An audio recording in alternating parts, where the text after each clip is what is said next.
આદરણીય વડીલો અને જેના માટે હું બોલવાની છું તે વિદ્યાર્થી મિત્રો, બારડોલી સત્યાગ્રહની વાત કરતા પહેલા રમજાનભાઈએ એક વધારાનું લેસન આપેલું છે કે જે સત્યાગ્રહની વાત થાય એની સાથે સંકળાયેલ સાહિત્ય કૃતિને જરાક યાદ કરજો. તો હમણાં દીપકભાઈએ જે વાત કરી એની સાથે સંકળાયેલ સાહિત્ય કૃતિની વાત કર્યા પછી જ હું બારડોલી સત્યાગ્રહની વાત શરૂ કરીશ. ગળીના સત્યાગ્રહ પછી જેમ જેમ અંગ્રેજો જતા ગયા, અંગ્રેજોની કોઠીઓ રહી ગઈ, અંગ્રેજ પ્રજા પ્રત્યે આપણી પ્રજામાં કેટલી હદે આંધળી ભક્તિ હતી એનો જ્યાંથી આરંભ થાય એ ફણીશ્વરનાથ રેણુની અદ્ભુત નવલકથા મહિલા આંચલ, કે ગળીનો એક આવો અંગ્રેજ આવેલો અમારે ત્યાં અને એની પત્નીનું નામ મેરી હતું અને એટલે અમારા ગામનું નામ પડ્યું મેરીગંજ. તો કે પણ તમારા ગામનું કંઈક તો નામ હોય ને પહેલા તો કે ના, એ જેણે એકવાર ભૂલમાં નામ લીધેલું એને અંગ્રેજે પટ્ટે પટ્ટે મારેલો, એના પછી બધા ભૂલી ગયા કે આપણા ગામનું નામ શું હતું, એટલે મેરીગંજ એ જ આપણા ગામનું નામ. તો ક્યારેક મહિલા આંચલ વાંચજો, એ સીધી આ રીતે સંકળાય છે સત્યાગ્રહ સાથે નહીં પણ ગળીના ઇતિહાસ સાથે. અને વારે વારે એક નામ આવ્યું, મદન મોહન માલવિયા. એટલે મને એક પ્રસંગ કહેવાનું મન થયું, કારણ કે જે સુમંત મહેતા બારડોલી સત્યાગ્રહમાં સદેહે હાજર છે એ આ પ્રસંગમાં સંકળાયેલા છે. એટલે વિદ્યાર્થીઓને વિનંતી કે માત્ર નવલકથાઓ, વાર્તાઓ, કવિતાઓ, નાટકો નહીં વાંચવાના, થોડીક સરસ આત્મકથા પણ વાંચો. સુમંત મહેતાની આત્મકથામાં એક પ્રસંગ છે. સયાજીરાવ ગાયકવાડ, હું ને તમે બધા જાણીએ છીએ કે જેણે શિક્ષણ માટે બહુ જ મોટું કામ કર્યું ગુજરાતની અંદર. મદન મોહન માલવિયા બનારસ યુનિવર્સિટીની સ્થાપના માટે આખા ભારતમાં પૈસા ભેગા કરવા માટે ફરી રહ્યા હતા. એમને 5 લાખ રૂપિયા જોતા હતા એ જમાનામાં. આ વાત સુમંત મહેતા કરે છે 1912માં. માલવિયાજી ગાયકવાડ પાસે આવે છે, સયાજીરાવ ગાયકવાડ પાસે, અને ગાયકવાડ કહે છે કે મને ખરાબ લાગે છે કે તમે આવી રીતે ગામે ગામ ફરી રહ્યા છો. હું એકલો તમને 5 લાખ રૂપિયા આપું, તમારે કોઈ જગ્યાએ જવાની જરૂર નથી, પણ એક શરત, તમારી યુનિવર્સિટીમાં હિન્દુ સાથે દલિત, મુસ્લિમ, ખ્રિસ્તી એ બધાને પણ પ્રવેશ આપવો પડશે. 5 લાખ અત્યારે જ મળી જશે. પંડિત મદન મોહન માલવિયાજી કહે છે કે મને આખો દેશ ફરવાનું મંજૂર છે, પણ હું હિન્દુ સિવાય કોઈને પ્રવેશ નહીં આપું. અને સયાજીરાવ ગાયકવાડ, જેણે ગામડે ગામડે નિશાળો સ્થાપી, એણે કહ્યું કે તો હું તમને એક કાણી પાઈ પણ નહીં આપું. તો ગાયકવાડ પાસેથી માલવિયાજી ખાલી હાથે જાય, આ સુમંત મહેતાએ એમની આત્મકથામાં લખ્યું છે. તો આ બે ઉલ્લેખ એટલા માટે કે આ બે ક્યાંક બે વ્યક્તિ સાથે સંકળાય છે એટલા માટે. અને હવે બારડોલી સત્યાગ્રહ. સવારે થોડીક મિનળબેને પણ વાત કરી કે મોટે ભાગે પડદા પાછળ પશ્ચાદભૂમાં રહી અને આખી વાત કરવાની. આ સત્યાગ્રહ એવો છે જેમાં ખરેખર ગાંધી પશ્ચાદભૂમિમાં રહ્યા છે, સામે નથી આવ્યા.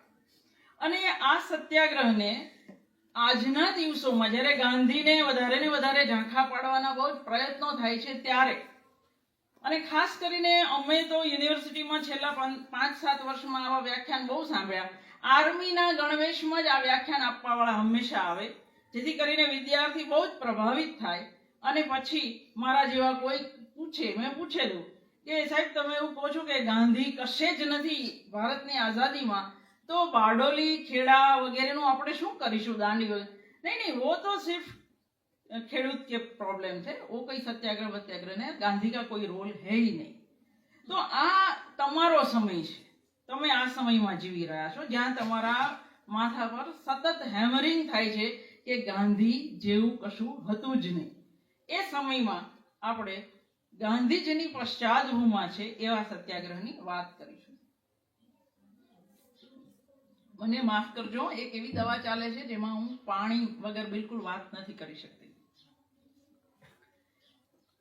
ખેડૂતોનો સત્યાગ્રહ આપણે છેલ્લા 3-4 વર્ષથી દિલ્હીની સરહદે પણ જોઈ રહ્યા છીએ, અને એમના માટે ખીલા ઠોકેલા પણ જોઈ શકીએ છીએ. એમને દિલ્હીની અંદર પ્રવેશ નહીં એ પણ જોઈએ છીએ.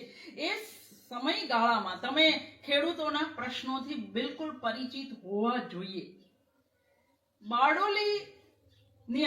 બારડોલી અને આસપાસના વિસ્તારમાં 1925 ની અંદર બહુ જ મોટી રેલ આવેલી અને લગભગ ખેડૂતો પાયમાલ થઈ ગયેલા. એ સંજોગોમાં જ્યારે કોઈ પાસે કશું જે મૂળ મહેસૂલ છે તે આપવાના પણ પૈસા નહોતા, એ સંજોગોમાં અંગ્રેજોએ અચાનક જ 22% અને 23 ગામને એવી રીતે ઉપર ચડાવ્યા કે એમનો મહેસૂલ વધારો સીધો 30% થતો હતો.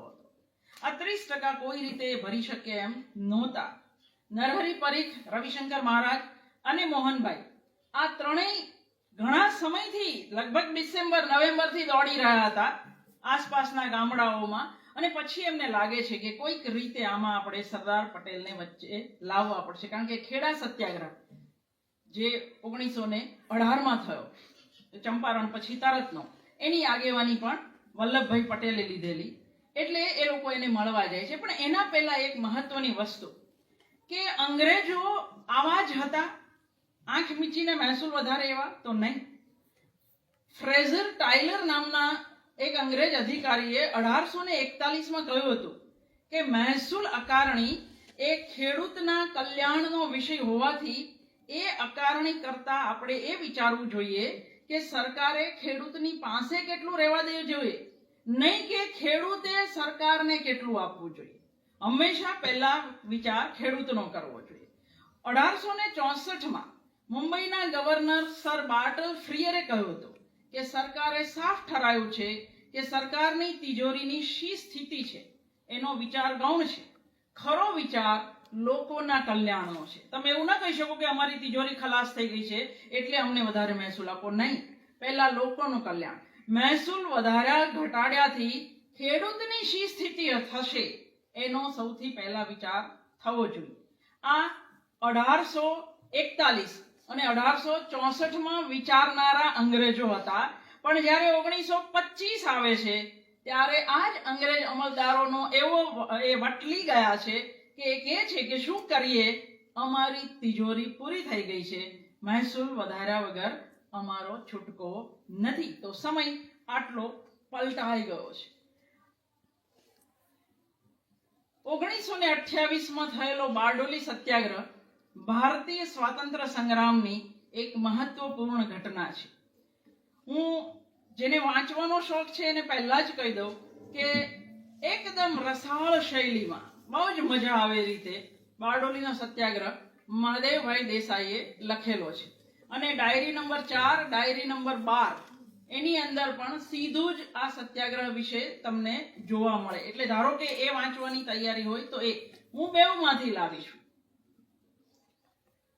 દેશના ખેડૂતો પર જમીનદારો અને અંગ્રેજો બેઉ દ્વારા થતા અન્યાયો અને જુલમો સામે ગાંધીજી બિહારના ચંપારણ અને ગુજરાતના ખેડા જિલ્લામાં સફળ આંદોલન કરી ચૂક્યા હતા.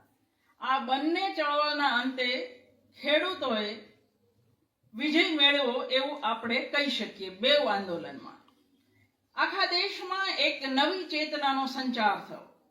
1920માં ભારતીય રાષ્ટ્રીય કોંગ્રેસે ગાંધીજીની આગેવાની હેઠળ અસહકારની ચળવળ શરૂ કરી. આમાં લગભગ આખો દેશ જોડાયો હતો. પ્રજાએ પરદેશી કાપડ, ચીજ વસ્તુ, સરકારી ખિતાબો જે બધાને સરને બધા આપ્યા હોય તે, સરકારી શિક્ષણ, આ તમામનો બહિષ્કાર કર્યો 1920માં. આ લડતના સૈનિકો સત્યાગ્રહી કહેવાયા. આ સત્યાગ્રહીઓ બ્રિટિશ કાયદાઓ સામે શાંતિપૂર્વક પ્રદર્શન કે વિરોધ કરતા, દેશનું સ્વાતંત્ર્ય માંગતા. સરકાર લોકોને મારતી, જાતભાતના જુલમ કરતી, જેલમાં નાખતી. પણ આ ચળવળ દરમિયાન અચાનક જ આ અહિંસક આંદોલન 1922માં ચોરી ચોરામાં ક્રોધે ભરાયેલા ટોળાએ અમુક પોલીસને મારી નાખ્યા. આંદોલનમાં હિંસાની શક્યતા જોતા ગાંધીજીએ આખા દેશમાંથી અસહકારની ચળવળ પાછી ખેંચી. ગાંધીજીને 6 વર્ષની જેલ થઈ. જોકે 1924માં ગાંધીને છોડી દેવાયા. આ પૂર્વ ભૂમિકા છે. અને બારડોલી સરદાર પટેલની મદદ માંગી રહ્યો છે, જ્યારે ગાંધીજી એક ઘા ખાઈ ચૂક્યા છે 1922ની અંદર. મૂળે 1925માં બારડોલીમાં સખત પૂર આવેલું. પરિણામે ખેતી ધોવાઈ ગયેલી, ખેડૂતો ભૂખે મરતા હતા. એમાં 1926માં બિન અનુભવી અમલદારોએ જમીન મહેસૂલની ખોટી અકારણી કરી 23 ગામને ઉપલા વર્ગમાં મૂકી મહેસૂલનો સીધો 22% વધારો ઝીકી દીધો. આવા અન્યાયી વધારા સામે નરહરી પરીખના અધ્યક્ષપદે નિમાયેલી સમિતિએ અહેવાલ રજૂ કર્યો. એમાં આ વધારો અન્યાયી છે એવું કહ્યું. સરકારે નાગરિક સંગઠનો દ્વારા મૂકવામાં આવેલી કર રાહતની અરજીઓને એક અવાજે નામંજૂર કરી દીધી. ખેડૂતો પાસે ખાવા ધાન નહોતું, ત્યાં વધારાનું મહેસૂલ ભરે તો ક્યાંથી ભરે? ગુજરાતના સામાજિક કાર્યકરો નરહરી પરીખ, રવિશંકર મહારાજ અને મોહનલાલ પંડ્યા એ બધે ગામડે ગામડે ફરી ગામડાના સરપંચો, પટેલો અને ખેડૂતો સાથે ચર્ચા કરી. વલ્લભભાઈ પટેલની મદદ લેવાનું નક્કી કર્યું. કારણ કે ખેડા સત્યાગ્રહમાં એમણે સફળ નેતૃત્વનો દાખલો બેસાડ્યો હતો.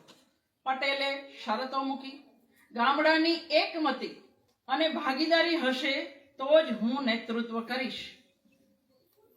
બિન જોખમી કામમાં હું હાથ નાખનારો નથી. જેને જોખમ ખેડવા હોય એની પડખે હું ઊભો રહીશ.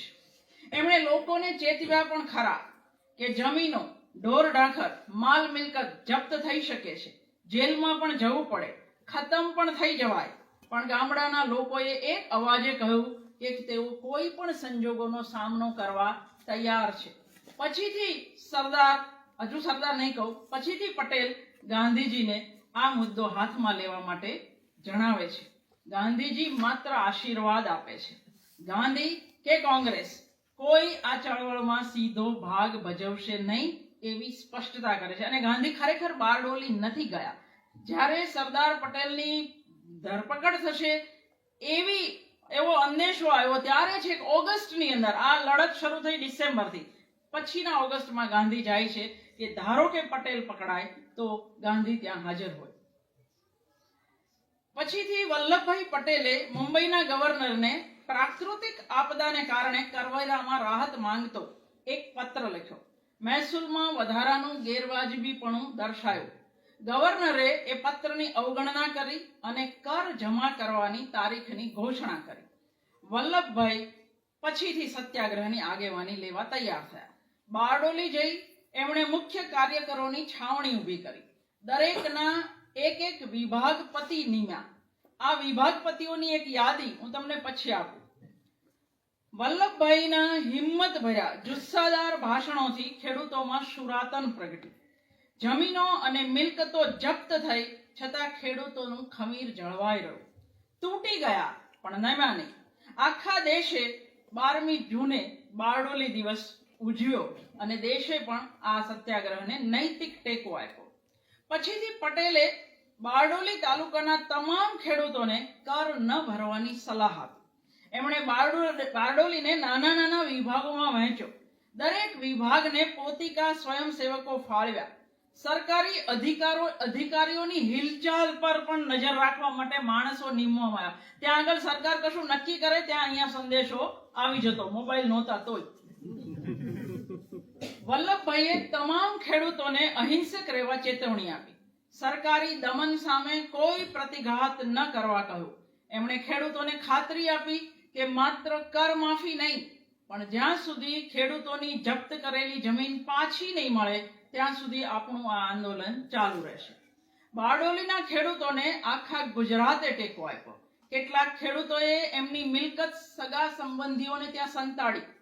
સરકાર મક્કમ હતી ચળવળ દબાવી દેવા, ખેડૂતોની જમીનો જપ્ત કરવા અને ડરાવવા. સરકારે વાયવ્ય સરહદેથી પઠાણોની ટોળીઓ ઉતારી. પઠાણો, કલેક્ટરના માણસો લોકોના ઘરમાં બળજબરીથી ઘૂસી જતા, ચીજ વસ્તુઓ અને ઢોર ઢાંખર લઈ જતા. મહાદેવ દેસાઈએ એક બહુ મજા આવે એવી વાત લખી છે કે પહેલા હું જયારે બારડોલીના ઘર જોતો ને કે ઘર હોય, માણસે રહે અને એ ઘરની ઓસરીની અંદર ઢોર ઢાંખર પણ બાંધે ને ત્યાં જ ઘાસચારો પણ હોય તો મને બહુ નવાઈ લાગતી કે આવા ઘર કોઈ બાંધે જ્યાં ઢોર પણ ભેગા હોય. પણ બારડોલી સત્યાગ્રહમાં જયારે ઘર બંધ કરીને આ લોકો દિવસોના દિવસો કાઢ્યા ત્યારે મને થયું કે ના ઘર બાંધ્યા એ લેખે લાગ્યા. આ મહાદેવભાઈ કહ્યું.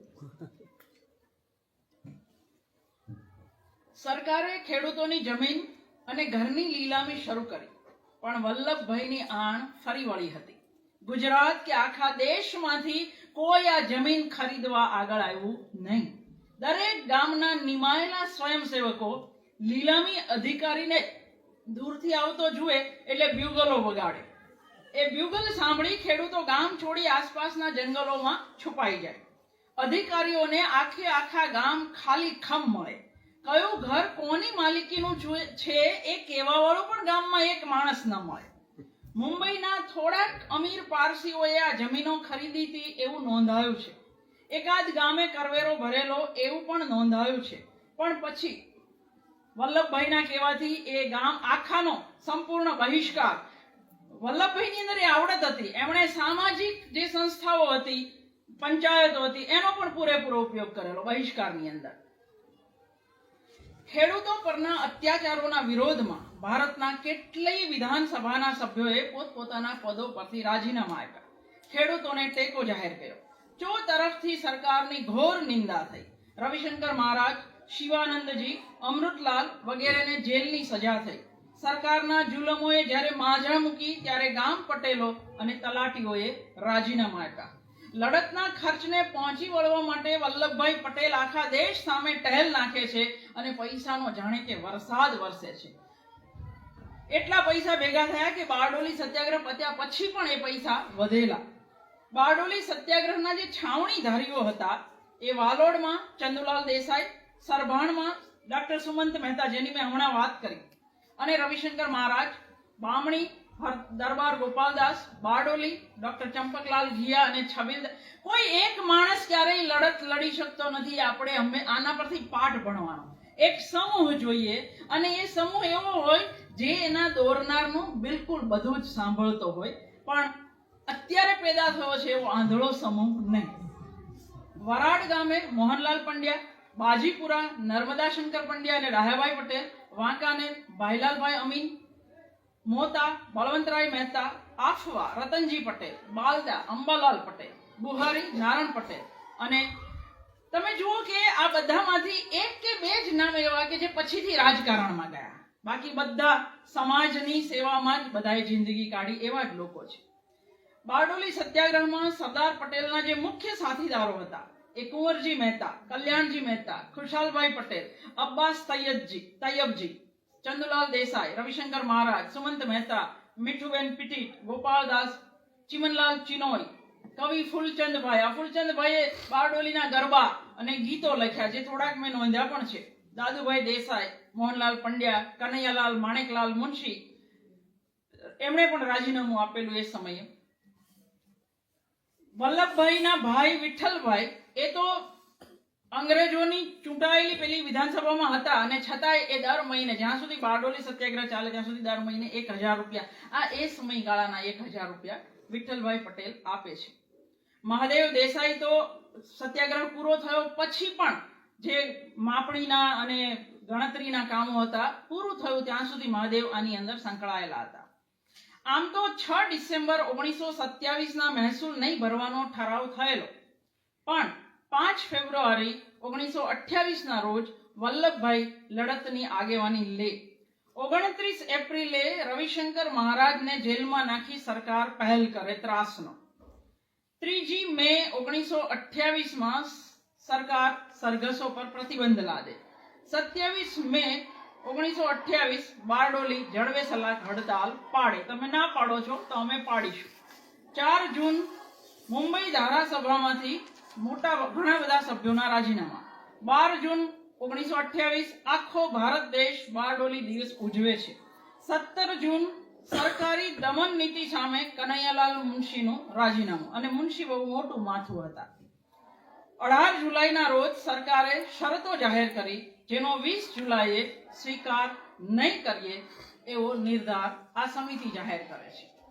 તો આવા આંકડાઓ તો આપી શકાય, પણ બારડોલી સત્યાગ્રહ જે વલ્લભભાઈને સરદાર બનાવે, એ સત્યાગ્રહમાં સરદારે શું કરેલું અને એના ગુરુ ગાંધીએ શું કરેલું.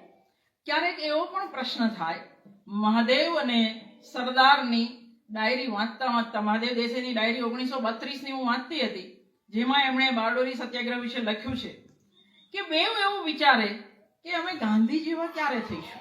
આપણને એવું થાય કે મહાદેવ કે સરદાર જેવી ભક્તિ કોણ કરી શકે, પણ એ બેઉને એવું લાગે છે કે ગાંધી જે જગ્યાએ છે ત્યાં તો અમે એની સામે કશું નથી. તો એ ગાંધી કેવા હશે એની તો માત્ર આપણે કલ્પના જ કરી શકીએ. આમ તો બારડોલી સત્યાગ્રહે જ વલ્લભભાઈ પટેલને સરદાર બનાવ્યા. આ સત્યાગ્રહ દરમિયાન વલ્લભભાઈએ કરેલા ભાષણો, એમની ગજવેલ જેવી બોલી, એમની રમૂજ વૃત્તિ એ કાબિલે તારીફ છે. પછીથી રહી જાય એટલે આપણે પહેલા જ લઈ લઈએ. બારડોલી સત્યાગ્રહ વખતે સરકારે ખેડૂતોના ઢોર જપ્ત કરેલા એ જાણીતી વાત છે. એના અનુસંધાને સરદાર ફટકો લગાવતા કહે છે, પત્રકારો, ખબરપત્રીઓ, આ ભેંસોના બરાડા સાંભળો છો, જરા લખી લો અને છાપામાં છપાવજો કે વાલોડના પોલીસ થાણામાં ભેંસો પણ ભાષણો આપી રહી છે. સરદારની ધરપકડ થશે એવી અફવા જ્યારે જોર પકડે છે ત્યારે વલ્લભભાઈ કહે છે, મારી ધરપકડ શા માટે થાય? બિચારી ભેંસને વેચે તો થોડા રૂપિયા પણ મળે, મને જપ્ત કરીને વેચી નાખે તો સરકારને ફૂટી કોડી પણ ન મળે. અમદાવાદ શહેર તરફથી બારડોલી સત્યાગ્રહના વિજય માટે સરદારને જ્યારે માનપત્ર આપવામાં આવે છે ત્યારે સરદાર જે કહે છે એમાં ગાંધી પ્રત્યેની એમની ભક્તિ કેવી તો છલોછલ છલકે છે. સરદાર કહે છે, તમે મને ગાંધીજીના પટ્ટ શિષ્ય તરીકે વર્ણવેલો છે. હું ઈશ્વર પાસે માંગુ છું કે મારામાં એવી યોગ્યતા આવે. એ યોગ્યતા મેળવવા માટે મારે કેટલા જન્મ લેવા જોઈએ એ મને ખબર નથી. બારડોલી માટે મને માન આપો છો તે મને ઘટતું નથી. કોઈ અસાધ્ય રોગથી પીડાતો દર્દી પથારીવશ હોય, યા આ દુનિયાને અને પેલી દુનિયા વચ્ચે એ ઝોલા ખાતો હોય અને એને કોઈ સંન્યાસી મળી જાય, એ એવી જડીબુટ્ટી આપે અને એ જડીબુટ્ટીની માત્રા ઘસીને પાવાથી એ દર્દીના પ્રાણ સ્વસ્થ થાય, એવી જ બરાબર દશા હિન્દુસ્તાનના ખેડૂતોની છે. હું તો માત્ર એક સંન્યાસીએ જે જડીબુટ્ટી મારા હાથમાં મૂકી એ ઘસીને પાનારો. માન જો ઘટતું હોય તો એ જડીબુટ્ટી આપનારને છે. કંઈક માન પેલો ચરી પાળનારો દર્દી, આખું બારડોલી જેણે આ ચરી પાળી બતાવી, દર્દીને ઘટે છે, જેણે સંયમ પાળ્યો અને એમ કરીને હિન્દુસ્તાનનો પ્રેમ મેળવ્યો. અન્ય એક સ્થળે સરદારે કહેલું, નકશો બનાવનાર સ્થપતિ જેટલી આવડત હોવાનો દાવો કડિયા કામ કરનારો કદી કરતો નથી. આર્કિટેક્ટ નકશો બનાવી આપે છે, કડિયા કામ કરનારો તો ખાલી ચણે છે. છતાં સ્થપતિએ દોરી આપેલા નકશા પ્રમાણે કામ પૂરું કરવામાં કડિયાને કોઈ દિવસ કશી મુશ્કેલી પડતી નથી. હું એવો કડિયો છું. ખેડૂતોને તો પોતે જ સમજે એવો પટેલનો દાવો હતો. બારડોલી સત્યાગ્રહમાં ગાંધીજીની હાજરીમાં સરદાર ભાષણમાં કહે છે, ગાંધીજી જે કહે તેમાંથી તમે ખેડૂતો કેટલું સમજવાના, તેથી તમારે મારી વાત સાંભળવી. ગાંધીજી પાસેથી શીખવા જેવું બધું મેં શીખી લીધું છે અને હવે તમારે મારી પાસેથી શીખવાનું છે. ગાંધી પણ આ વાત માનતા હતા અને સમજતા હતા. એટલે જ બારડોલી સત્યાગ્રહથી ગાંધી બિલકુલ પોતાની જાતને વેગળી રાખે છે. નાગપુર, બોરસદ અને બારડોલી આ ત્રણેય સત્યાગ્રહમાં સરકારને નમાવનાર વલ્લભભાઈને બારડોલીની પ્રજા સરદારનું બિરુદ આપે, જે પછીથી આખો દેશ વધાવે. આ સત્યાગ્રહોમાં ખેડૂતોએ જે વેઠ્યું, જે હિંમતથી અમલદારોનો સામનો કર્યો, તૂટી ગયા પણ નમ્યા નહીં, એની પાછળ વલ્લભભાઈનું આ જોશ હતું. એમની તળપદ ગુજરાતીની તાકાત તો જુઓ. આ ભાષા મરેલાને બેઠા કરે એવી હતી. સરદાર કહે છે, સરકાર પાસે તો હકુમત છે, તોપ બંદૂક છે, પશુબળ છે, પણ તમારી પાસે સાચનું બળ છે, દુઃખ સહન કરવાની શક્તિ છે. આવા બે બળોનો બારડોલીમાં મુકાબલો છે. તમારી વાત સાચી છે એવું જો તમે ખરેખર તમને ભાન હોય, આ અન્યાય છે અને એની સામે થવું એ ધર્મ છે એ વાત તમારા અંતરમાં ઉગી ગઈ હોય તો તમારી સામે સરકારની બધી શક્તિ કશું કામ કરી શકવાની નથી. એમને લેવાનું છે મહેસૂલ, તમારે દેવાનું છે. તમે સ્વેચ્છાએ હાથથી ઉપાડીને ન આપો ત્યાં સુધી એ કામ કોઈ કાળે બનવાનું નથી. ભરવું કે ન ભરવું એ તમારી ઈચ્છાની વાત છે. જુલમીમાં જુલમી રાજ્ય પણ પ્રજા જ્યારે ભેગી થાય ત્યારે એની સામે ટકી શકતું નથી. કોઈના ચડાવવાથી, કોઈના કે મારા જેવા ઉપર આધાર રાખીને નિશ્ચય નહીં કરતા. તમારા જ બળ પર જજુમવાનું હોય, તમારી પોતાની હિંમત હોય, તમારામાં આ લડત પાછળ ખુવાર થઈ જવાની શક્તિ હોય તો જ આ કામ કરજો. હવે રામબાણ છૂટી ગયું છે. આપણે ભાંગશું તો આખા હિન્દુસ્તાનને ભાંગશું, અને જો ટકશું તો તરશું અને આખા હિન્દુસ્તાનને પદાર્થ પાઠ શીખવાડીશું. તમે હિન્દુસ્તાનને સ્વરાજ આપવા નીકળ્યા હતા તો હવે તમારા ઘરની લડત માટે તમે શું કરો છો એની પરીક્ષા થશે. આમાં પાછા પડીએ તો ઇજ્જત અને આબરૂ જશે અને હિન્દુસ્તાન આખાને ભારે નુકસાન થશે. અને આ હવેની જે વાત છે એ ખેડૂત જ કહી શકે. એક મણ ઘઉં બી બને, જમીનમાં સડીને ફાટી જાય અને એની ઉપર અઢળક ધાન પાકે. બારડોલીને હું હિન્દુસ્તાનનું એવું બિયાવું થવા કહી રહ્યો છું. આ પટેલ વિષય છે. ભલે સરદાર બારડોલી સત્યાગ્રહનું બધું જ શ્રેય ગાંધીજીને આપે, પણ એક વાત દીવા જેવી સ્પષ્ટ છે કે ગાંધીજીનો સત્યાગ્રહ ભલે આફ્રિકામાં સફળ થયેલો હતો, પણ ભારતની ભૂમિ પર હજુ એ આદર્શની ભૂમિકા પર જ હતો. બોરસદ, નાગપુર, બારડોલીમાં એને વ્યવહારુ ભૂમિકાએ અજમાવી જોનાર સરદાર પટેલ અને એમના સાથીઓ હતા. ખેડૂતો તૂટી ગયા પણ ન નમ્યા એ સરદાર પટેલની આ તળપદ રણકાવાળી જોમભરી વાણીના પ્રતાપે. સરદાર કેટલી બધી વાતો એકદમ સ્પષ્ટ શબ્દોમાં આર પાર ઉતરી જાય એ રીતે કહી શકે છે. એ કહે છે, રાજ્યતંત્ર બધું ખેડૂત પર ચાલે છે, છતાં ખેડૂતનું કોઈ સાંભળતું નથી. જો 1928માં બોલતો માણસ આજે 2025માં પેલા દિલ્હીની સરહદે બેઠેલાઓનું કોઈ સાંભળતું નથી. એટલું જ 100 વર્ષ પછી પણ આપણે જરાય સુધર્યા નહીં. ચલો, એ તો અંગ્રેજો હતા, પણ આ તો આપણા છે ને. છતાં ખેડૂતનું કોઈ સાંભળતું નથી, એને કોઈ દાદ દેતું નથી.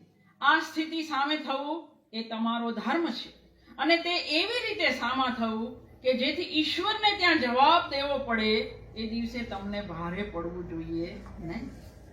મિજાજ કાબુમાં રાખીને, સાચ પર અડગ રહીને, સંયમ પાળીને સરકાર સામે ઝઝૂમવાનું છે. જપ્તી અમલદારો આવશે, તમને સતાવશે, ઉશ્કેરણીના કારણો આપશે, ગમે એવી ભાષા વાપરશે, ગાળો પણ દેશે, છતાં મુખ્ય વસ્તુ પરથી તમે ડગશો નહીં. અહિંસાની પ્રતિજ્ઞા પરથી ચળશો નહીં.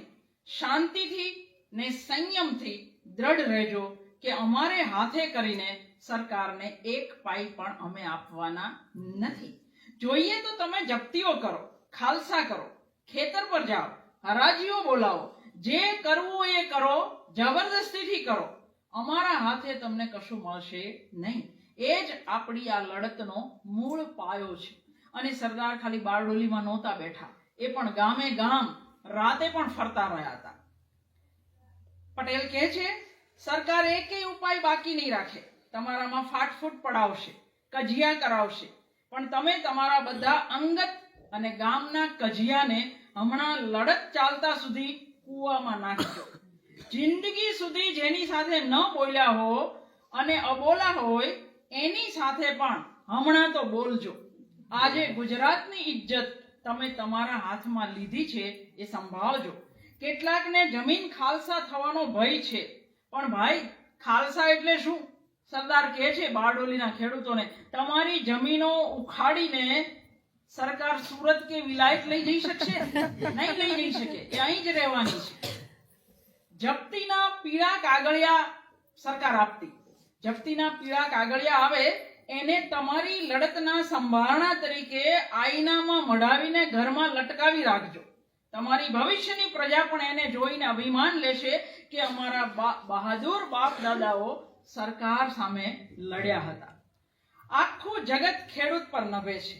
દુનિયાનો નિર્વાહ એક ખેડૂત અને બીજો મજૂર એ બે પર છે, અને છતાંય દુનિયામાં સૌથી વધારે જુલમ ખેડૂત અને મજૂર પર જ થાય છે. ખેડૂતો ડરીને દુઃખ વેઠે અને જાલિમની લાતો ખાય એની મને બહુ શરમ આવે છે, ને મને થાય છે કે ખેડૂતને રાંકડા મટાડી ઊભા કરું, ઊંચા માથે ફરતા કરું. એટલું કરીને મરું તો મારું જીવવું સફળ. 14/11/1925 ના રોજ બારડોલીના વરાડ ગામે સરદાર બહેનોને કહે છે, બહેનોએ એક ફરિયાદ કરેલી કે અમારા ઘણી બધા પરદેશ જ રહે છે અને અમે અહીંયા એકલી જ રહીએ છીએ, તો કંઈક કરો ને. એટલે સરદારે કહેલું કે તમારા ધણી ત્યાં જે રહે છે ને એ જો હાલત જુઓ ને તમે તો તમને લાગે કે સારું છે તમે અહીંયા જ છો. હું તો મારી બધી બહેનોને કહીશ કે તમારી ઓલાદ સુધારો અને તમારા ઢોરની ઓલાદ સુધારો. એટલે બહેનો કહે છે કે અમારી કેળવણીનું શું, કે જે કેળવણી તમને ખેતરથી દૂર લઈ જાય, તમારા હળ અને ભેંસ ગાયથી દૂર લઈ જાય, એવી કોઈ કેળવણીનો હું પક્ષકાર નથી. આવું એ મોઢા પર કહે છે.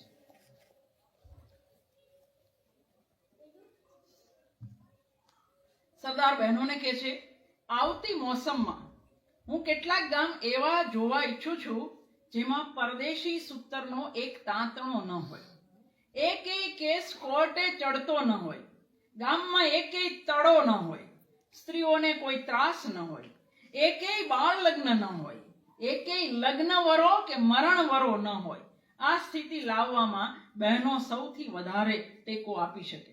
આપણે એવા વહેમમાં નથી રહેવાનું કે આ બધા સત્યાગ્રહો માત્ર અંગ્રેજ સરકાર સામે જ થતા હતા. આ બધા સત્યાગ્રહોની સમાંતરે ગાંધીનો આખું કામ પણ સમાંતરે ચાલતું હતું. આ બધાએ એ કામ કર્યું છે, એક. ગુજરાતના ખેડૂતો તથા સ્ત્રીઓને હું કહું છું કે તમે વિલાયતી કાપડ ના પહેરો, તમે નવસ્ત્રા ફરશો તો હું નહીં શર્મા. હિન્દુસ્તાન આખું નાગું ફરશે તો પણ શું, આપણને વિલાયતી પહેરાવી અને એ લોકો નાબર્દ બનાવે છે. પટેલ કહે છે, જે ખેડૂત મુશળધાર વરસાદમાં કામ કરે, કાદવ કિચડમાં ખેતી કરે, મારકણા બળદ સાથે કામ લે, ટાઢ તડકો વેઠે, એ વળી જપ્તીથી ડરે? શું કામ ડરે? વલ્લભભાઈના વ્યક્તિત્વનું તેજ, એમની નિડરતા, એમનું શૂર, અન્યાય પરત્વેની એમની ચીડ અને ગુજરાતના ખેડૂતોને ટટ્ટાર અને તેજસ્વી બનાવવાની એમની ધગશ, આ બધા જ એમના વ્યક્તિત્વના લક્ષણો એમના ભાષણોમાં બરાબર પ્રતિબિંબિત થાય છે. એટલા માટે જ મેં પહેલા ભાષણ લીધું. ગામડાના ખેડૂતોને ટટ્ટાર રાખવાની વાત હોય, સ્ત્રીઓને ઢગાડવાની વાત હોય, હિન્દુ મુસ્લિમ એકતાની વાત હોય કે સામાજિક કુરૂઢિઓ સામેનો એમનો આક્રોશ હોય, એમના શાબ્દિક ચાબખા મીઠું પાયેલા સાટકા જેવી અસર કરતા. આ વાણી સીધી હૈયામાંથી જ આવતી એટલે એની અસર પણ પ્રચંડ થતી. સરદારની વાણી દ્વારા ગુજરાતી બોલીનું જે તેજ અને જે સામર્થ્ય પ્રગટ થયું છે એ ભાગ્યે જ બીજે કશે પ્રગટ થતું જોઈ શકાય છે. હૃદયમાં સોંસરવી ઉતરી જાય એવી તળપદા રણકા સાથેની એમની વાણીને એટલે જ ગાંધીજીએ બરછીનું ઉપનામ આપેલું. આર પાર વિંધી નાખતો સરદારનો વ્યંગ ગુજરાતી ભાષા અને અભિવ્યક્તિનું નોંધપાત્ર પાસું છે. સરદાર પટેલની વાણી વિશે મહાદેવ દેસાઈ લખે છે, એ ભાષણોની તળપદી ભાષા, એમાં ક્ષણે ક્ષણે ઝબકી ઉઠતા ભૂમિમાંથી પાકેલા ભૂમિની સુગંધ ઝરતા પ્રયોગો. હું બે ફકરા તમારી સામે આ ભૂમિમાંથી પેદા થયેલા અલંકારો કેવા હોય એની વાત જો સમય રહેશે તો કરીશ. ભૂમિમાંથી પાકેલા ભૂમિની સુગંધ ઝરતા પ્રયોગોએ ગામડિયાઓને હલાવવા માંડ્યા. અંગ્રેજીના સ્પર્શ વગરનું સ્વતંત્ર જોમ વાળું એમનું ભાષા ઉપરનું પ્રભુત્વ આ સભાઓમાં પ્રગટ થતું મેં પહેલવહેલું ભાળ્યું.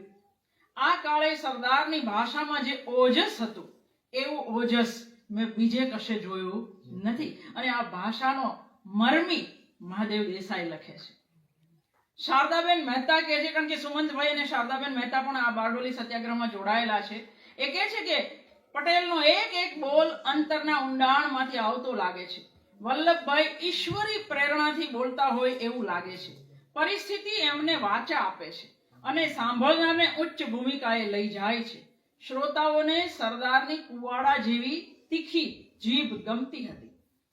વઢવાણમાં રાષ્ટ્રીય શિક્ષણનું કામ કરનારા ફૂલચંદભાઈ અને એમના પત્ની ઘેલીબેન એ સત્યાગ્રહમાં તો જોડાયા જ, પણ ફૂલચંદભાઈએ ગામઠી ભાષામાં ટૂંકા અને ટચ તરત મોઢે ચડી જાય એવા સત્યાગ્રહ ગીતો તૈયાર કર્યા. એમના ગીતો ત્યારે ચોરે ને ચૌટે ગામ અને ખેતરે બધે જ ગવાતા. અમે લીધી પ્રતિજ્ઞા પાળશું રે, ભલે કાયાના કટકા થાય, અમે બારડોલીનું નાક રાખશું રે. કે ડંકો વાગ્યો લડવૈયા શુરા જાગજો રે, શુરા જાગજો રે, કાયર ભાગજો રે. માથું મેલો સાચવવા સાચી ટેકને રે, સાચી ટેકને રે, સાચી ટેકને રે. અમે ડરતા નથી સરકારથી રે, સરકાર જૂઠી સરકાર દંભી, એ તો ડૂબશે એના પાપ ભારથી રે. અમે ડરતા નથી સરકારથી રે. આ ઉપરાંત મહાદેવભાઈએ એક સરસ ગીત સરદાર પટેલ માટે લખ્યું છે. એ જો જડશે તો કહું. સરદારની વાણી અને એમના સાથીઓની મહેનતે બારડોલીના ખેડૂતને ટટ્ટાર કર્યો, જીક ઝીલતો કર્યો. અહીંના રાની પરજો પણ કલેક્ટરને સામો જવાબ દેતા થયા. જમીન ખાલસા કરવાની ધમકીનો જવાબ બધા મજાકમાં દેતા થયા. આવો ચમત્કાર જોઈ ધારાસભ્ય શિવદાસાની, જે મુંબઈથી ખાસ જોવા માટે આવેલા, એ કહે છે આજે ખેડૂત પોતાના પર શું દુઃખ છે તે સમજે છે અને આટલો ઉત્સાહ ધરાવે છે. તે જ બતાવે છે કે સત્ય ખેડૂતોના પક્ષમાં છે.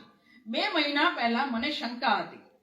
2 મહિના પહેલા વલ્લભભાઈ પોતે પણ આજની તમારી તૈયારી માની શકત નહીં. બારડોલી તાલુકાના ખેડૂતો જો આ લડત માટે તૈયાર થઈ શકે છે તો તેઓ સ્વરાજ પણ લઈ શકે છે.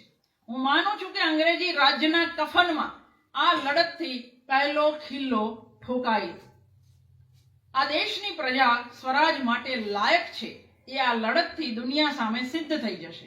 કોઈ પણ સ્વતંત્ર દેશની પ્રજા પણ પોતાના હક માટે આનાથી વધારે કરી શકે નહીં જે બારડોલીની પ્રજાએ કર્યું છે. તમે જે વચન વલ્લભભાઈને આપ્યું છે તે તમે એમને જ આપ્યું છે એમ ન સમજો. એ વચન તમે આપણી આખી માતૃભૂમિને આપ્યું છે, પરમેશ્વરને આપ્યું છે. જો બધા એક સંપથી રહેશો તો ખાતરીથી માનજો કે સરકાર કંઈ કરી શકવાની નથી.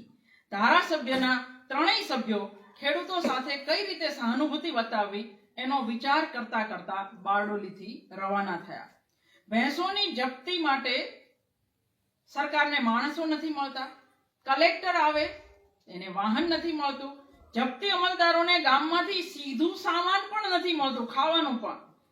અધિકારી કે જપ્તી માટે કોઈ આવે એટલે ઘર બજાર બધું બંધ, પુરુષો ખેતરમાં. ટૂંકમાં જડબે સલાક બહિષ્કાર કરી શક્યા પ્રજા, પણ સરદાર પટેલ આમ કરવાની ના પાડે છે. જો આ આપણી ગાંધીજીના શિષ્યો અને ગાંધીની જે આપણે જેને કે ભલમનસાઈ અથવા તો મોટાઈ તે આ છે.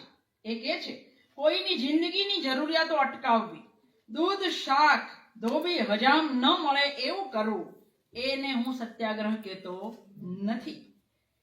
એ માણસ બિચારો શું કરે? એ તો સરકારી માણસ છે. એ ન નોકરી છોડી શકે, ન લોકોનો ત્રાસ વેઠી શકે.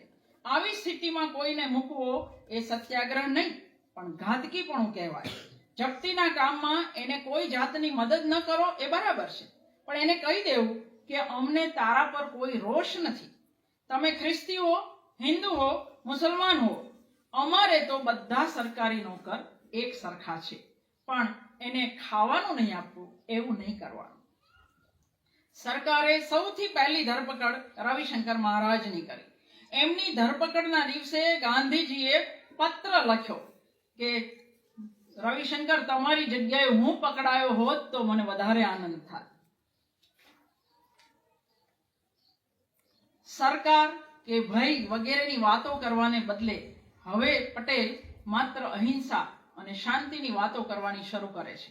એ કહે છે હજારો ધારાળાના જીવન સુધારનાર, મારા કરતા ઘણા વધારે પવિત્ર એ ઋષિને પકડીને સરકાર માનતી હશે, એટલે કે રવિશંકર મહારાજ સરકાર માનતી હશે કે મારી પાંખ કપાઈ જશે, સરકાર મારી પાંખો કાપવા માંગે છે, પણ મારે તો ઘણી બધી પાંખો છે, સરકારને ન્યાય ન કરવો હોય તો મને પકડે જ છૂટકો છે. હું સરકારને ખાતરી આપું છું કે મારી પાંખો તો વરસાદમાં જેમ ઘાસ ફૂટી નીકળે એમ નવી ને નવી ફૂટતી જ જવાની છે. જપ્તીના નામે આડેધડ ઢોર લઈ જતી સરકાર સામે લોકોને મજબૂત કરવા સરદાર કહે છે, હવે હું આવું કે ન આવું, આપણા ઉપર બિલકુલ આળ ન આવવું જોઈએ એટલું તમે બધા સંભાળજો. કોઈ મર્યાદા છોડશો નહીં. ગુસ્સાનું કારણ મળે તો પણ અત્યારે તો ખામોશ. મને કોઈ કહેતું હતું કે ફોજદાર સાહેબે ગાળ દીધી. હું કહું છું કે એમાં ફોજદાર સાહેબનું મોઢું ગંદુ થયું. અત્યારે તો મને ગાળ છે તે પણ, મને કોઈ ગાળ દે તે પણ મારે સાંભળવાની. પોલીસનો કે બીજા કોઈ અમલદાર તેની મર્યાદા છોડે છતાં તમે તમારી મર્યાદા છોડશો નહીં. તમારી વહાલામાં વહાલી વસ્તુ લૂંટી જાય તો પણ કશું જ ન બોલતા, કોઈ હતાશ ન થશો. પ્રથમ આ સરદાર એટલે ફરી ખેડૂત આવે, પહેલા અંધારું થાય, વાવાઝોડું થાય, વીજળીના કાટકા થાય, ત્યારે છેવટે વૃષ્ટિ આવે. દુઃખ સહન કર્યા વિના કોઈ દી નિકાલ આવે નહીં. ક્ષણિક સુખ જતું કરીને આપણે એવી અમૂલ્ય વસ્તુ પ્રાપ્ત કરવાના છીએ જે લાખો ખર્ચતા પણ દુર્લભ છે. આ વખતે સરકારનો પિત્તો ઉછળ્યો છે. છોને લોઢું ગરમ થાય પણ હથોડાએ તો ઠંડુ જ રહેવું પડે. હથોડો ગરમ થાય તો પોતાનો જ હાથો બાળે.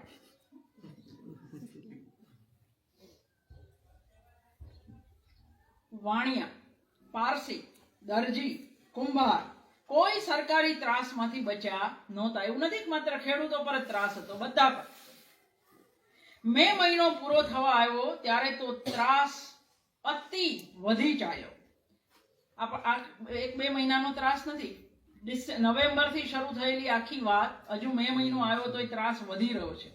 બારડોલી સત્યાગ્રહનો રાજકીય ફાયદો ઉઠાવી શકાય, દેશવ્યાપી બનાવી શકાય એવું ગાંધી અને સરદાર બેઉ જાણતા હતા, પણ બેઉ એવું થવા દેતા નથી. આ અહીંની લડાઈ છે અને અહીં પૂરતી જ એ લડાશે. વલ્લભભાઈ પટેલ, અબ્બાસ તૈયબજી, ડોક્ટર સુમંત મહેતા જેવા માટે કમિશનર એવો એક વાક્ય વાપરે છે કે લોકોના ઉપર જીવનારા અને એને આડે રસ્તે દોરનારા ચળવળિયાઓના ધાડા બહારથી ઉતરી આવ્યા છે. આ પત્રનો બહુ જ વિરોધ થાય છે. મુનશી વગેરે પણ એનો વિરોધ કરે છે. મુંબઈ ધારાસભાના સભ્યોએ સરકારી ઉદ્ધતાઈના વિરોધમાં અને બારડોલી લડતના ટેકામાં રાજીનામા આપ્યા. જે લોકોને ગાંધી કે અસહકાર સાથે લેવા દેવા નહોતી તેવા લોકો પણ બારડોલીનો યજ્ઞ જોવા આવ્યા. જતી વખતે એ એવું કહેતા પણ ગયા કે અમે આવ્યા તો હતા ઠેકડી કરવા, પણ જ્યારે જઈએ છીએ ત્યારે સ્તુતિ કરતા કરતા જઈ રહ્યા છીએ. હવે કોઈ સત્યાગ્રહ નથી કહેતા, હવે બારડોલીનો યજ્ઞ કહી રહ્યા છે. સરદારના અડીખમ સ્વયંસેવકો અનેક ત્રાસ વેઠવા છતાં હામ ન હારી. બારડોલીની બહેનો, એમના ગીતોએ એમની હિંમત અનેક ગણી વધારી. કોઈ સાક્ષર એમ કહે કે સરદારે તો ઉપમા અને દ્રષ્ટાંતોથી બારડોલીની લડત જીતી છે તો એને બહુ દોષ નહીં આપી શકાય. પણ સરદારના દ્રષ્ટાંતો અને ઉપમાઓ ખેડૂતના સમાજની જેમ ધરતીમાંથી પાકેલા હતા, એટલે જ ખેડૂતોના હૈયામાં એ સોંસરવા પેસી જતા હતા. એક દ્રષ્ટાંત તમને સીધું હું આપું. એ કહે છે, ખેડૂત શાહુકાર વચ્ચે અત્યારે દૂધ પાણીનો સંબંધ બંધાયો છે. દૂધ પાણી ભળ્યા એટલે બેવ એક રંગ થાય ને કદી છૂટા ન પડે. દૂધ ઉકળે ત્યારે પાણી દૂધને બચાવવા નીચે જઈ પોતે પહેલા બળે અને દૂધને ઉપર કાઢી એનો બચાવ કરે. દૂધ પછી પાણીનો બચાવ કરવા પોતે ઉભરાઈ આગમાં પડી આગને હોલવવા મથે. અત્યારે બારડોલીમાં ખેડૂત અને શાહુકાર બેવ એ રીતે એકબીજાને બચાવી રહ્યા છે. મહાભારતનું યુદ્ધ 18 દિવસમાં પૂરું થયું, પણ 12 જૂને બારડોલી દિવસ ઉજવનારા તો 4 મહિનાથી સરકાર સામે પડેલા હતા. પણ એમને દેશ વિદેશ અનેક સ્થળેથી નાણાકીય અને નૈતિક મદદ મળી રહી હતી. પ્રજા કઈ હદે આ લડાઈ માટે તૈયાર છે એનો એક દાખલો. કોઈ પૂછે છે ખેડૂતને, ક્યાં સુધી લડત ચલાવશો? ગમે ત્યાં સુધી. મારા ગામમાં તો પાકો બંદોબસ્ત છે. મારા ગામમાં હવે એકે ભેંસ રહી નથી. હવે શેની જપ્તી લાવશે? અરે થોડા વખતમાં અમે અમારા ઘર એવા કરી મૂકશું કે એમાં ઊભો વાંસ ફરે. ઊભો વાંસ ફરવો એટલે અંદર કાંઈ ના ફરે. અમે તો લડત બરોબર જામી ત્યારથી અમારા તાંબા પિત્તળના વાસણ પણ કાઢી નાખ્યા. અમે માટીના હાલનામાં રાંધીએ છીએ અને માટીના વાસણમાં જમીએ છીએ. લઈ જાય જોઈએ તો અમારા માટીના વાસણ. અમે બહાર સાદડી પર સૂઈએ છીએ. પલંગનો પણ નિકાલ કરી દીધો છે, કારણ પલંગ પણ ઉઠાવી જાય છે. અને હવે અમે બીજો વિચાર કીધો છે કે શા સારું ઘરમાં ભરાઈ રહ્યું, એક ધર્મશાળા રાખીશું. એક બિન ખાતેદાર એનો કબજો લેશે, તે સૌ ત્યાં રાંધી ખાશું અને ફાળે પડતો ખર્ચ વહેંચી નાખશું. તો આ ક્યાંય સામે વાત ભણવા નહોતા ગયા અને છતાંય આવો જવાબ એ આપી શક્યા. પણ ધારો કે સરદાર તમને કહે કે ગામ છોડીને ચાલ્યા જાવ તો 17 આના ચાલ્યા જશું. અમારા બૈરા છોકરા તો ગાયકવાડીમાં અમારા સગાવાલાને ત્યાં મૂક્યા જ છે. ઢોર પણ ગયા છે. ગાયકવાડી એટલે જે ગાયકવાડની સરકારના ગામ હોય તે ઢોર પણ ત્યાં જ છે. ઘણા તો માત્ર અહીં સુવા માટે જ આવીએ છે. અને જમીન ખેડશો કે પડતર રહેવા દેશો? ખેડશો તો સરકાર ખેડવા દેશે, અને પછી પાક ઉઠાવી લેશે તો. પણ પાક કરીએ હા હારું, શણ બી નહીં નાખીએ. શણ થઈ એટલે ખેતરમાં જ ઉડાઈ દેવાની, એટલે હારામાં હારું ખેતર થાય, ખાતર થાય. એટલે પેલા પૂછવાવાળા કહે છે કે અંતે અમે છૂટા પડ્યા. છૂટા પડતા પહેલા ઉપસંહાર કરતા પહેલા એ કહ્યું ખેડૂતે કે આ લડત તો ભગવાને મોકલી છે. અમારામાંના ઘણા બધા ચાના બંધાણી હતા. ભેંસો ગઈ એટલે હવે ચાને માટે દૂધ ક્યાંથી લાવવું? છતાં કેટલાક બકરીના દૂધની પીવે છે અને એક બે ઘરે ગાય છે. પણ ચા તો જાય જ હારી. ધારો કે આ લડતમાં હાર્યા તો એ કઈ ખોવાનું નથી. આ કઈ છેલ્લી લડત થોડી છે. આવતી લડત વધારે બંદોબસ્ત કરી, વધારે સાવચેતીથી લડશું. આ લડતમાં શીખેલા પાઠ અમે એમ થોડા ભૂલી જવાના. આ પ્રજાના જવાબ છે.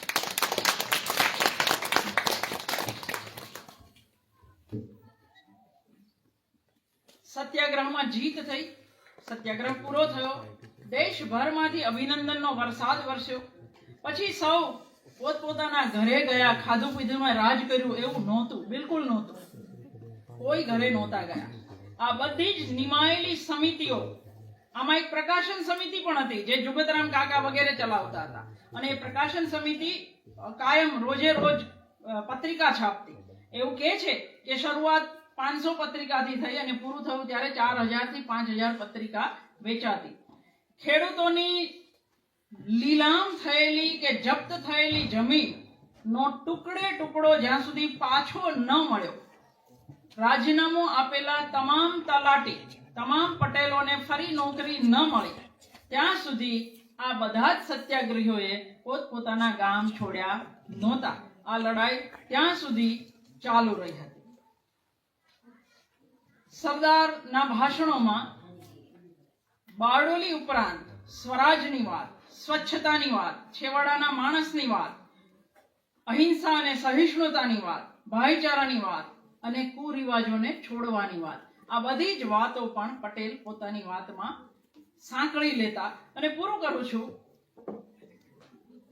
મહાદેવભાઈના કાવ્ય સાથે.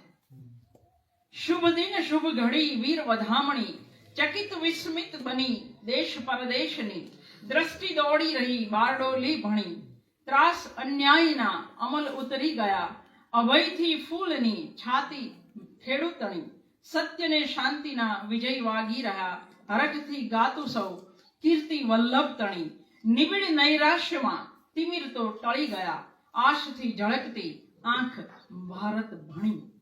મહાદેવ લખે છે, બારડોલીના સરદારના મોઢાનો ઉપરનો ભાગ જોતા લેનિન યાદ આવે, નીચેનો ભાગ જોતા લોકમાન્ય ટિળક યાદ આવે, અને એમણે જે સિદ્ધિ પ્રાપ્ત કરી એ જોતા બંને એક સાથે યાદ આવે. એમની અદ્ભુત વ્યવસ્થા શક્તિ અને હિન્દના કદાચ સૌથી વધુ ગરીબ સ્વભાવના સ્ત્રીઓ અને પુરુષોનું ધીમે ધીમે સચોટતાપૂર્વક જે રીતે એમણે લડાયક મનુષ્યોમાં પરિવર્તન કર્યું એ બારડોલી સત્યાગ્રહની આપણી પ્રાપ્તિ છે. હું મારી વાતને અહીં વિરામ આપું છું. બહુ બધું છે, તમને પ્રશ્નો હોય તો પૂછો, એની અંદર જે આવશે તે આવશે.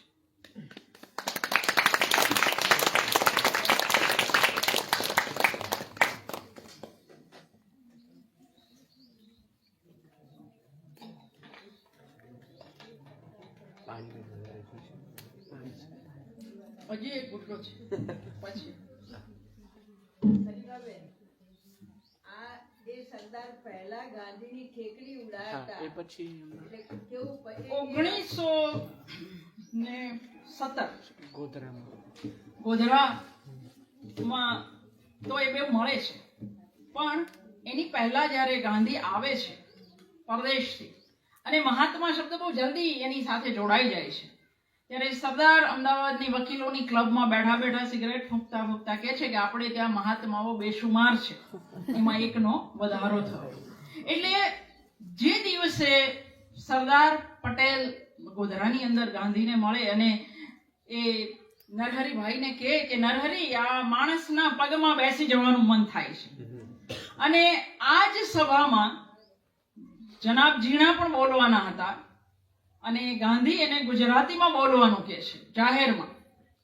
ઝીણા ગુજરાતી જ હતા, એને અંગ્રેજીમાં શરૂ કરેલું. એટલે ઇતિહાસકારો એવું કહે છે કે જે દિવસે ગાંધીજીએ વલ્લભભાઈને મેળવ્યા એ જ દિવસે ગાંધીજીએ ઝીણાને ગુમાવ્યા. એક જ દિવસે એક જ સભામાં બે ઘટના બની હતી. એટલે મશ્કરી કરનાર માણસ જેની પૂજા કરવા તૈયાર થાય. તમે ખાલી ડાયરી નંબર 12 વાંચજો મહાદેવભાઈની અને તમે જોજો કે સરદાર મહાદેવ દેસાઈ અને ગાંધી ત્રણેય એક જગ્યાએ છે જેલની અંદર. સરદાર એનું દાંતણ તૈયાર કરે, પેલું છુંદીને પથ્થરથી, એની ચા, બધું જ. સૌથી વધારે મજા તો એ કે આ સમયગાળો એવો છે લગભગ છૂટા પડવાનું શરૂ થઈ ગયેલું છે. હિન્દુ મુસ્લિમ વચ્ચેનો તડો શરૂ થઈ ગયો 26-27 ની આસપાસ જ. સરદારને સંસ્કૃત શીખવાનું ગાંધીજીએ કહ્યું. એટલે પછી તો એ તો જે તમને હસવું આવે કે દરેક વાત, ચા પીવો, દાંતણ કરો, એ બધું પણ સરદાર સંસ્કૃતમાં જ બોલે. અને ગાંધી એને કહે કે તમારે ઉર્દુ શીખવી જોઈએ. એટલે પટેલ એને જવાબ આપે કે તમે શીખેલી કેટલીક કામ લાગી, કારણ કે ઉર્દુ જાણનારા તો તમારાથી દૂર ને દૂર જ ભાગ્યા. તો આ જે ભલે કોઈ એવું કહે કે એને બહુ વાંચ્યું નહોતું, પણ હમણાં જ મહિના પહેલા હું ને વિનલબેન બેઉ એક જ સેમિનારમાં બોલતા હતા. મારે સરદાર પટેલના પત્રો પર બોલવાનું હતું, ત્યારે મને એવું થયું આ પત્રોના 2 વોલ્યુમ જે એમના મંત્રી વી શંકરે સંપાદિત કર્યા છે એ જો આપણે વાંચીએ તો એક ઉપર જોઈને જે કોઈ ઈશ્વર હોય એની સામે આભાર વ્યક્ત કરવાનું મન થાય કે જે સમયે અંગ્રેજો સામે આ બધી વાતો ચાલતી હતી, ક્રિપ્સ યોજના વગેરે બધું આવી રહ્યું હતું, દેશના ભાગલા પડવાના નક્કી થઈ રહ્યા હતા. એક બાજુ વિભાજન સમિતિ છે, બીજી બાજુ રજવાડાઓ છે, ત્રીજી બાજુ બંધારણ સમિતિ છે. આ બધી બાજુ યોગ્ય કલમો, એક એક નાની નાની વાત પટેલ, નહેરુ, ગાંધી, કૃપલાની, રાજેન્દ્ર બાબુ, જો આવી ગેલેક્સી ન હોત આપણી પાસે જાણકાર, તો આપણે શું મેળવ્યું હોત અને કેવું મેળવ્યું હોત? એ એક પ્રશ્ન થાય. સલામ કરવાનું મન થાય અને ગાળ દેવાનું મન થાય કે જે લોકો એવું કહે કે આ લોકોએ કશું નથી કર્યું.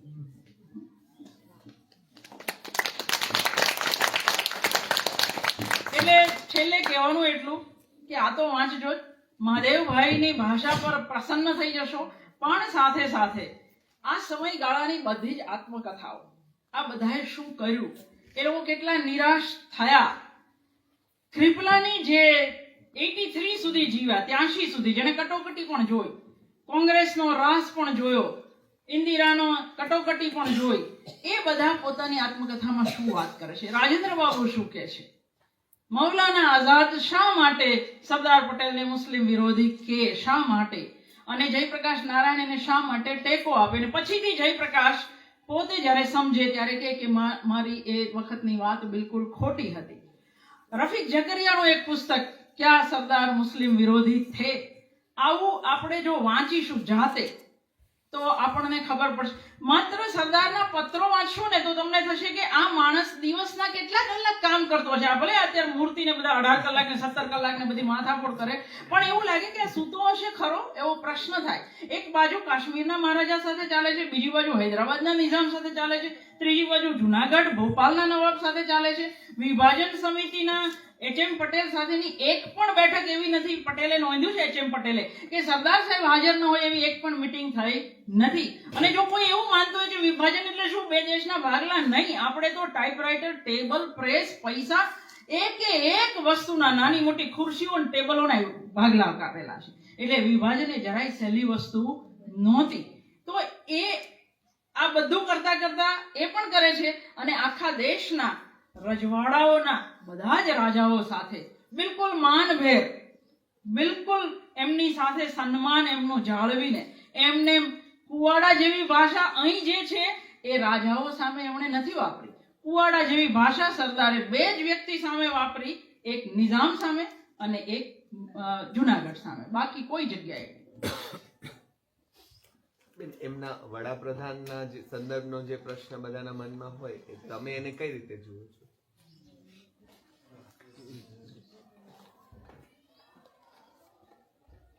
જે સમયે દેશ આઝાદ થયો એ સમયે વલ્લભભાઈની ઉંમર કેટલી હતી, ગાંધીજીની કેટલી હતી અને નહેરુની કેટલી હતી, એ આપણે જરાક જોઈ લેવાનું.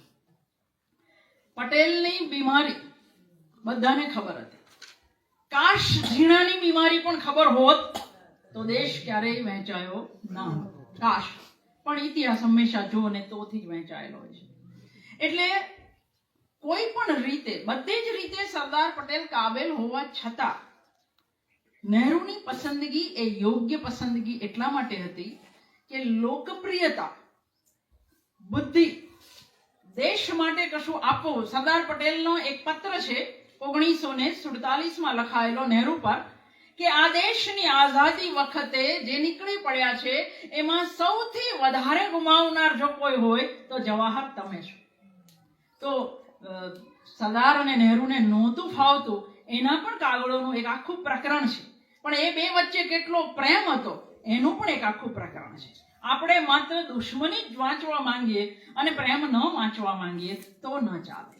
એટલે ગાંધીનો એ નિર્ણય પક્ષપાતી હતો એવું પટેલ માટે બહુ પ્રેમ છે એટલે ક્યારેક લાગે, પણ હકીકતે પટેલની ઉંમર, એમની શારીરિક કથળેલી હાલત, એ બધું જોતા Nehru was A right choice. બિલકુલ.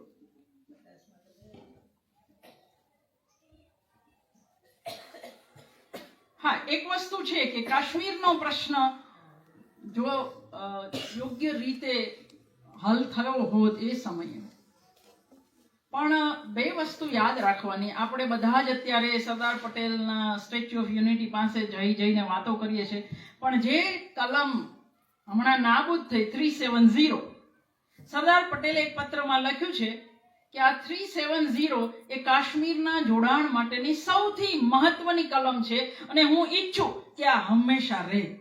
એ આપણે નાબૂદ કરી ત્યારે આપણે તાળીઓ પાડીએ છીએ. આ પટેલે લખ્યું છે, પણ એ વાંચવાનો ટાઈમ મોદી સાહેબ પાસે તો ના હોય, પણ આપણી પાસે નથી. વાંધો એ છે. દરેક ઇતિહાસની ઘટનાઓને આપણે એક બીજું મને યાદ આવ્યું. નહેરુએ 47ના ભાગલા વખતે જે બહુ જ તોફાનો ચાલતા હતા, અને એ તોફાનો વખતે જેમ હિન્દુઓ ત્યાંથી અહીંયા આવ્યા, અહીંથી મુસ્લિમો ગયા, અને આપણે કોશિશ કરી રહ્યા હતા કે દિલ્હીના મુસ્લિમો ન ભાગે. હવે એક એવું વાતાવરણ ઊભું કરવા માંગતા હતા. એટલે જવાહરલાલ હતા એ આવેશથી વધારે કામ કરતા, લાગણીથી વધારે કામ કરતા, અને પટેલ છે બિલકુલ તટસ્થ બુદ્ધિથી કામ કરતા. એટલે જવાહરે એક કાગળ લખેલો પટેલને કે આપણે દિલ્હીની અંદર અમુક લત્તા મુસ્લિમો માટે ખાલી રાખીએ, એ મુસ્લિમ લત્તા બને, જેથી કરીને એમને સલામતી ફીલ થાય. સરદારે જવાબમાં લખ્યું છે, જે હકીકતે તો આપણે બધા જ વડાપ્રધાનોની ઓફિસમાં સોનેરી અક્ષરે ટીંગાડવું જોઈએ કે અત્યારે તો નહીં, પણ ભવિષ્યમાં પણ જો દેશની સલામતી ઈચ્છતા હો, એકતા ઈચ્છતા હો અને સહિષ્ણુતાથી પ્રજા એકમેક સાથે રહે એવું ઈચ્છતા હો તો ક્યારેય આવા ઘેટો બનાવશો નહીં. હિન્દુ મુસ્લિમ અને બધી જ વસ્તી એકમેકની સાથે રહે એવી જ વસ્તી આ દેશ માટે ઈચ્છનીય છે. પટેલને પૂજનારા આ ભૂલી ગયા છે, બિલકુલ ભૂલી ગયા છે.